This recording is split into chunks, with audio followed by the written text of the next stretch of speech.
Chad.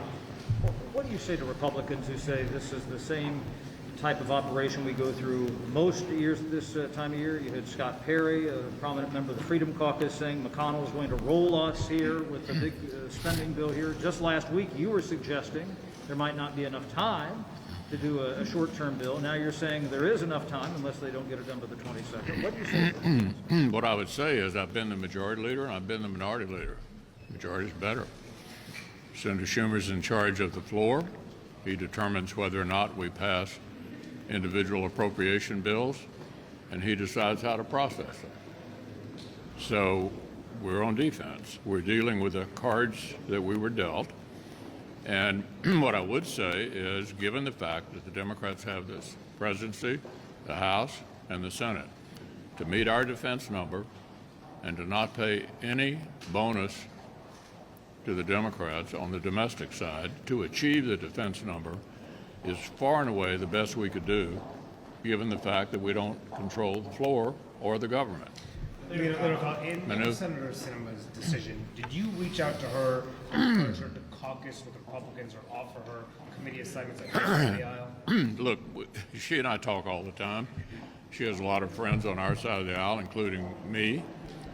And I think she's decided she's genuinely an independent and is charting her own course. And I wish her well. And we particularly admire her fierce defense of the institution itself. We were on the verge of having the institution literally broken by these people last year. She stood up to that, and I admire it. Will you support a Republican against her? Yeah, to follow up on that, will you try to recruit Doug Ducey? Yeah, look, I talk to her all the time. To run against Senator Sinema. I'm not going to get into the conversations that we've had. We talk all the time.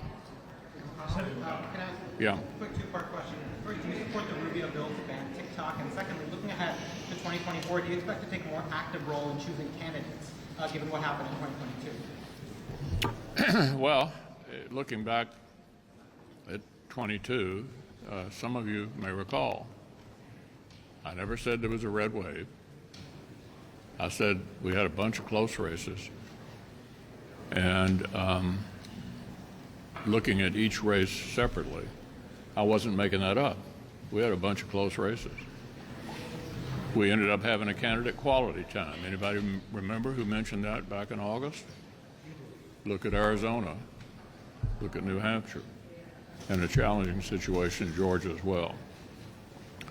We did, by we, I mean the Senate Leadership Fund, did intervene in two primaries, in Alabama and in Missouri. And I do think we had an opportunity to relearn one more time. You have to have quality candidates to win competitive Senate races. We went through this in 2010, 2012, Christine O'Donnell, Sharon Angle, Todd Aiken, Richard Murdoch, and unfortunately revisited that situation in 2022. Our ability to control the primary outcome was quite limited in 22 because of the support of the former president proved to be very decisive in these primaries. So my view was, do the best you can with the cards you're dealt. Now, hopefully in the next cycle, we'll have quality candidates everywhere and a better outcome. And the Rubio bill?